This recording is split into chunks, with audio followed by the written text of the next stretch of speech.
जैसे कि आप नया मिनरल वाटर बिजनेस शुरू करते हैं तो उसमें जो बेसिक रॉ मटेरियल का रिक्वायरमेंट रहता है, जिसमें प्रीफॉर्म, कैप, लेबल और पैकेजिंग रोल का रिक्वायरमेंट रहता है, तो उसमें से आज हम प्रीफॉर्म के बारे में डिटेल में बात करेंगे। प्रीफॉर्म का ग्राम सही है या गलत है, वही डिसाइड करता है आप एक प्रॉफिट कमा रहे हैं या सिर्फ आप फैक्ट्री चला रहे हैं। किस टाइप का बोतल डिजाइन सिलेक्ट करते हैं उसके ऊपर डिपेंड करता है कि आपका प्रीफॉर्म का ग्रामेज बढ़ता है या कम होता है।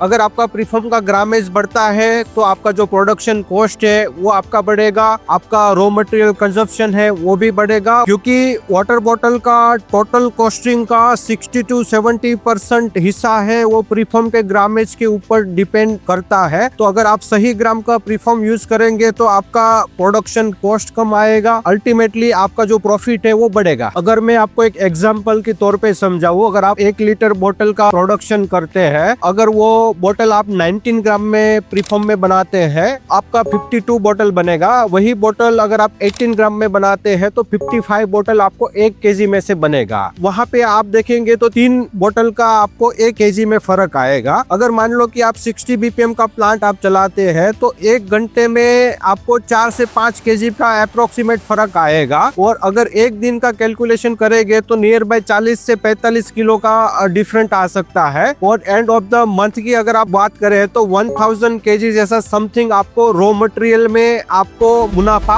हो सकता है। अगर आप भी एक नया मिनरल वाटर बिजनेस शुरू करने का सोच रहे हैं और आपको प्रीफॉर्म के ग्राम के बारे में, बोतल के डिजाइन में और डिटेल में जानना है तो आप हमारा यानी कि गजानन मशीन प्राइवेट लिमिटेड का कॉन्टेक्ट कर सकते हैं। हम आपको पूरी तरह से उसमें हेल्प कर सकते हैं।